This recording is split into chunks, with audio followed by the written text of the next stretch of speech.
હવે અન્ય સમાચારો પણ જોઈએ। જૂનાગઢના માંગરોળ તાલુકાના આજક ગામ નજીક ચાલુ સમારકામની કામગીરી દરમિયાન પુલનો એક સ્લેબ તૂટી ગયો। આજક ગામ નજીક આત્રોલીથી કેશોદ તરફ જતા રોડ પરનો આ પુલનો સ્લેબ તૂટી ગયો।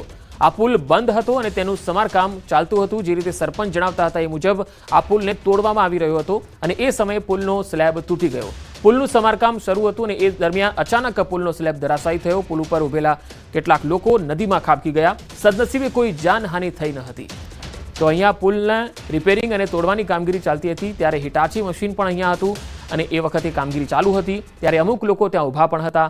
અચાનક આ પુલનો સ્લેબ પડી ગયો અને હિટાચી મશીન પણ નદીમાં ખાબક્યું। નવો પુલ બનાવવા જૂના પુલને તોડવામાં આવી રહ્યો હતો। તો તસવીરો જે આવી રહી છે તે આપને બતાવી રહ્યા છીએ। પુલનો જ્યારે સ્લેબ તૂટી ગયો ત્યારે હિટાચી મશીન સહિત કેટલાક લોકો જે પુલ પર હતા તેઓ નદીમાં ખાબકી ગયા હતા। જો કે સદનસીબે અહીંયા કોઈ જાનહાનિ થઈ નથી। પુલ પર ઉભેલા લોકો નદીમાં ખાબક્યા અને તમામ લોકો બહાર પણ આવી ગયા હતા અને તમામ લોકોનો બચાવ થયો છે। અહીંયા કઈ મોટી જાનહાનિ છે એ ટળી ગઈ છે। આ પુલ છે એ ખૂબ જ જૂનો હતો અને જે રીતે સરપંચ આ ગામના રમેશભાઈ છે તેમની સાથે અમારી વાતચીત થઈ હતી। તેમણે જણાવ્યું હતું કે આ ગામમાં જે જર્જરિત પુલ છે એને તોડવાની કામગીરી ચાલતી હતી એ દરમિયાન સ્લેબ છે તેનો તૂટી ગયો અને તે વખતે જે હિટાચી મશીન અને જે લોકો ત્યાં ઉપર હતા એ પણ એ નદીમાં ખાબકી ગયા હતા। જો કે કોઈને કોઈ ઈજા થઈ નથી। તમામ લોકો બહાર આવી ગયા। ગંભીરા બ્રિજ દુર્ઘટનાને 6 દિવસ પછી પણ મહીસાગર નદીમાં પડેલા એક યુવકને તંત્ર શોધી શક્યું નથી।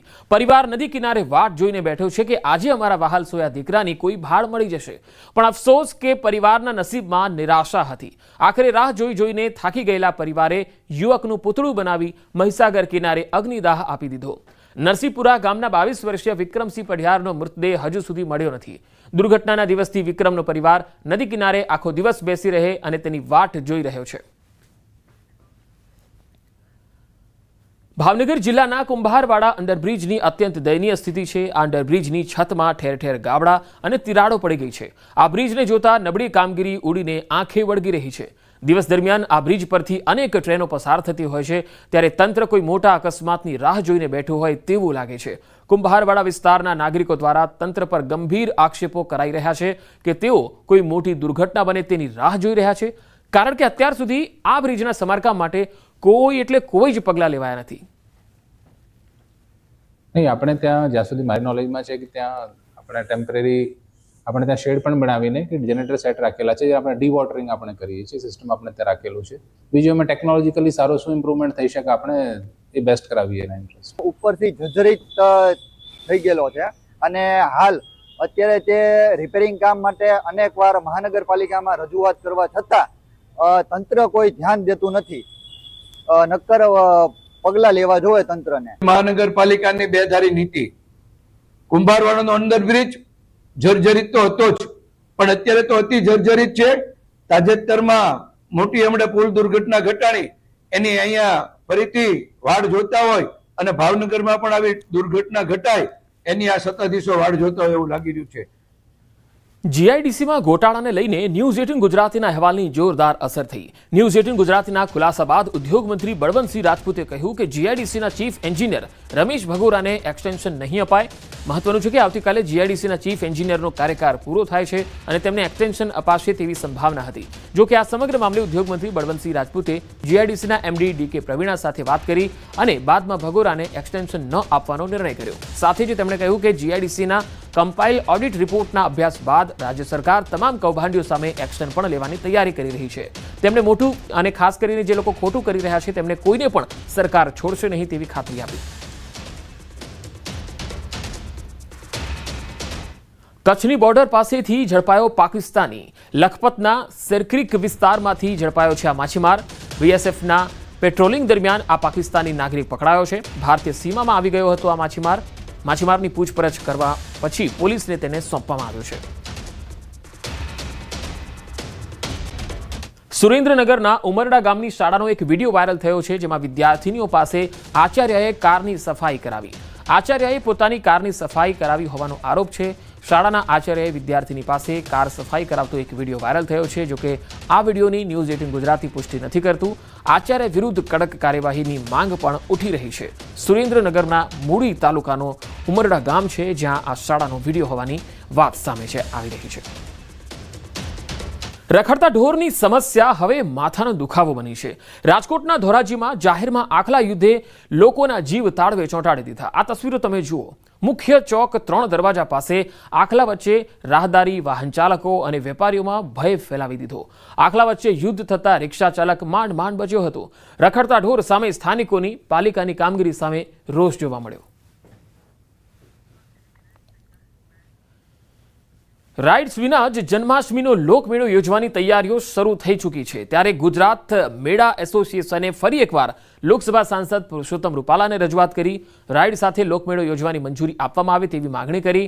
જે મામલે પુરુષોત્તમ રૂપાલાએ કહ્યું છે કે નાના માણસોને રોજગારી મળી રહે તે હેતુથી તંત્ર અને રાઇડ સંચાલકો વચ્ચે સેતુ બની એ બાબતે રજૂઆત કરીશ. હાલ 238 સ્ટોલ અને પ્લોટ સામે માત્ર 28 ફોર્મ જ ભરાયા છે.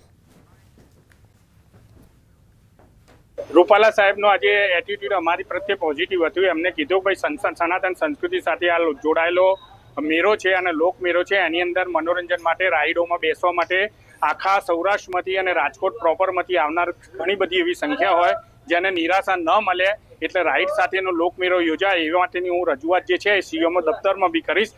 નાગરિકોની જાનમાલની સુરક્ષાની બાહેંધરી સાથે નાના માણસોની રોજગારી ઉકલે એવો વચ્ચેનો માર્ગ કાઢવા માટેનો પ્રયાસ હું અવશ્ય કરીશ અને રાજ્ય સરકારના ધ્યાન ઉપર પણ આ વાત મૂકીશ.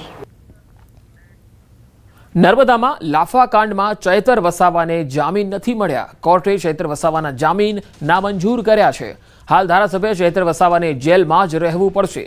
હવે જામીન અરજી માટે હાઈકોર્ટનો દરવાજો ખખડાવવો પડશે. લાફાકાંડમાં 5 તારીખથી જેલમાં બંધ છે ચૈતર વસાવા. વડોદરા સેન્ટ્રલ જેલમાં બંધ છે ધારાસભ્ય ચૈતર વસાવા. ડેડિયાપાડામાં તાલુકા પંચાયતના પ્રમુખને લાફો માર્યો હતો. કોર્ટમાં અગાઉના કેસોની પણ દલીલ કરાઈ હતી. સરકારી વકીલે અગાઉના કેસોની રજૂઆત કરી હતી. 2023ના કેસમાં ચૈતરને શરતી જામીન મળ્યા હતા.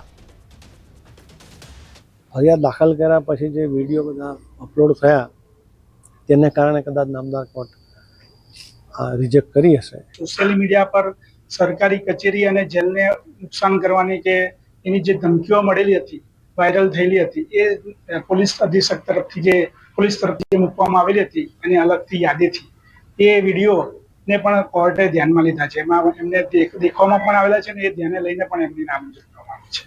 ભાવનગર જિલ્લાના વલભીપુરના રાજકારણમાં ગરમાવો આવ્યો. અહીંયા વલભીપુર તાલુકામાં સરપંચોનો વિવાદાસ્પદ સન્માન સમારંભ જિલ્લા ભાજપ સંગઠનની મંજૂરી વિના યોજાયો. જેમાં 30થી વધુ સરપંચો અને 1500થી વધુ કાર્યકર્તાઓ જોડાયા. ધારાસભ્ય સામે નારાજ ગ્રુપ દ્વારા આ કાર્યક્રમમાં ભ્રષ્ટાચારના ગંભીર આક્ષેપો થયા. સેવા હી સંગઠન નામે સમાંતર કાર્યાલય ખોલવાની જાહેરાત કરાઈ. જેમાં ભાજપના કેટલાક હોદ્દેદારોની હાજરી હોવા છતાં પાર્ટી દ્વારા કાર્યક્રમથી દૂરીની જાહેરાત કરાઈ હતી. આવનારી જિલ્લા અને તાલુકા પંચાયતની ચૂંટણીને લઈ કાર્યક્રમ રાજકીય રીતે મહત્વનો બન્યો તો ધારાસભ્ય આરોપોને તદ્દન ખોટા અને પાયાવિહોણા ગણાવી રહ્યા છે. સાથે જ કહ્યું કે જો આરોપો સાચા સાબિત થશે તો જાહેર જીવન છોડી દેશે. 4-5 લોકો એ આદરણીય ધારાસભ્યની ફરતા ફરી રહ્યા છે. એ માત્ર ને માત્ર ભ્રષ્ટાચાર કરવાનું કામ કરે છે અને એને ધારાસભ્ય છાવરે પણ છે. ત્યારે અમે લોકોએ નિષ્ઠા, પ્રામાણિકતા, પારદર્શકતાને જેને કહેવાય કે અગ્રેસર રાખીને સારામાં સારું કામ થાય એ માટેનો અમારો જનજાગૃતિનો આ કાર્યક્રમ છે. આવનારા દિવસોમાં 1000થી 1500 લોકો સાથે ગાંધીનગર કૂચ કરીને અમે બધી જ વાતો રહી એ વિસ્તારની વાતો અમે મૂકવા જવાના છીએ. હજી તો મારા વલભીપુર તાલુકાના 52 કુલ ગામો છે. એમાંથી 43 જેટલા ગામોમાં છેલ્લા 3 કે 3.5 વર્ષથી ત્યાં વહીવટદારો હતા અને હજી આ 33 જેટલા ગામોમાં સરપંચો નવા ચૂંટાઈને 15 દિવસ આવ્યા ને થયા છે. તો 15 દિવસમાં એ સરપંચોને કેવો કડવો અનુભવ થઈ ગયો કે જેના કારણે સરપંચો એવો આક્ષેપ કરે છે કે 2.5 વર્ષથી હવે સરપંચ બન્યા 2.5 મહિના, અરે 15 દિવસ નથી થયા હજી. અને એટલે આ વાત જે એમની છે એ બધી તદ્દન પાયાવિહોણી છે. હું ચેલેન્જ કરું છું કે આ મારા 20 વર્ષના રાજનૈતિક જીવનમાં માત્ર 2.5 વર્ષ નહીં, 20 વર્ષના રાજનૈતિક જીવનમાં ક્યાંય પણ 1 રૂપિયાની ઊંચાપત સાબિત કરી દે તો હું જાહેર જીવન છોડવા માટે તૈયાર છું. અન્યથા એમણે જાહેર જીવન મૂકી દેવું જોઈએ. શાળામાં અભ્યાસ કરાવવાની સાથે ખાનગી ટ્યુશન ચલાવતા શિક્ષકો સામે કાર્યવાહી કરાઈ રહી છે. ટ્યુશન ક્લાસ સંચાલકો દ્વારા ડીઈઓને રજૂઆત થતાં સ્કૂલ સંચાલકો નારાજ થયા છે. સ્કૂલ સંચાલક મંડળે નારાજગી વ્યક્ત કરતા કહ્યું છે કે નવા પરિપત્રો કરી સંચાલકોને ધમકાવવાની આ પદ્ધતિ ખોટી છે. સવારથી સાંજ સુધી અસલામત ટ્યુશન ક્લાસીસ સામે કેમ કાર્યવાહી થતી નથી? ગ્રાન્ટેડ શાળામાં જો શિક્ષકો ટ્યુશન કરતા હોય તો સંચાલકો કાર્યવાહી કરે જ છે. શાળાઓમાં વાર્ષિક ઇન્સ્પેક્શન અને શિક્ષણની ગુણવત્તા સુધારવાનું કામ કેમ થતું નથી? પહેલા તો શાળાઓમાં પૂરતા શિક્ષકો, ક્લાર્ક અને સ્ટાફ આપો.